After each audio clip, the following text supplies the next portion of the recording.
Hi, my name is Ross Benjamin. I'm a translator from the German, and I'm going to talk about Rabenliebe, Raven Love by Peter Wawerzinek, and published by Galliani Press, which is an imprint of Kiepenheuer and Witsch.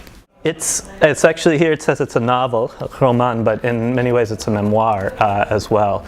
I think when the author goes to readings, he talks about it as his life, and indeed it traces a journey he had in his life. He was abandoned by his mother at the age of 2 in East Germany when she fled to the West, and grew up in orphanages and children's homes, in several, and had a couple abortive experiences being adopted by families that then ultimately sent him back to the children's home, and was finally adopted a bit later in his youth.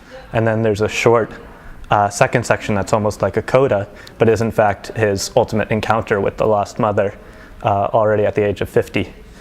And the novel wraps up with a very unsatisfying encounter with this mother. Well, the specifically German aspect of it that could be interesting is the way in which the division between mother and son is tied up with the historical context of divided Germany, so that not only is she emotionally inaccessible to him, but for a large part of his life she's on the other side of an actual border that's protected, and where he has to contemplate in fact risking his life to find this mother, and later sarcastically looks back and is glad he didn't, because it was such a disappointment when he finally did meet her.